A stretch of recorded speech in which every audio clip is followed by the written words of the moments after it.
লতিফ ভাই, এই যে সমুদ্র সৈকত আমাদের বাংলাদেশের কক্সবাজার, এখান থেকে অত সুন্দর, তাই না? অনেক সুন্দর না? যদি কোনো সরকার,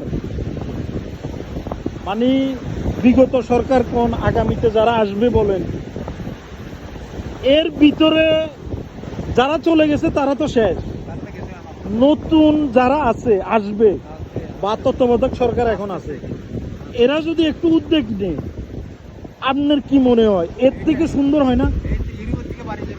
মানে এ দেখেন, এর এই যে পাশের যে রোলিং গুলা বা দেখার মতো যে স্পেস গুলা দিছে দাঁড়ানোর জন্য, তো এ বসার জন্য যে পার্ক গুলা বানাইছে, তাইলে এর থেকেও সুন্দর তো আমাদের বাংলাদেশ, তাই না?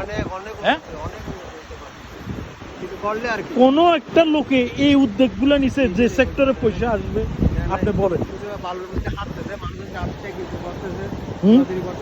আজকে যদি এদের মতো যদি করতো, এরে ভাই, এই যে বর্তমান সরকারের যে আমলা কামরা, গত সরকারের যে আমলা কামরারা আপনার ধরা খাইছে দুর্নীতির ভিতরে, আমার মনে হয় একজনের পয়সা দিয়ে এই পুরাটা কক্সবাজার সুন্দর করা সম্ভব। হ্যাঁ, এই জিনিসটা যেখানে আমাদের ইনকাম হবে, পয়সা আসবে, এই জিনিসটা কিন্তু কেউ, হ্যাঁ, এটা কিন্তু কেউ চিন্তা করে না। আপনার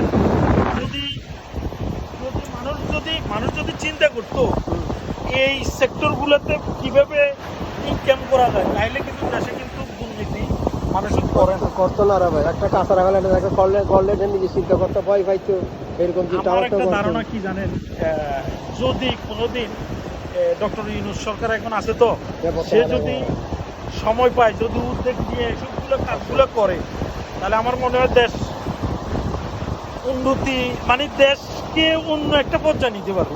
আমার একটা ধারণা চিটাগাং পদাঙ্গা করতে পারবে ভাই। এইখানে জায়গা, প্রচুর জায়গা আছে ওদিকে একটা করার কোনো। আমি সাধারণত এই জায়গাগুলোর কথা চিন্তা করি।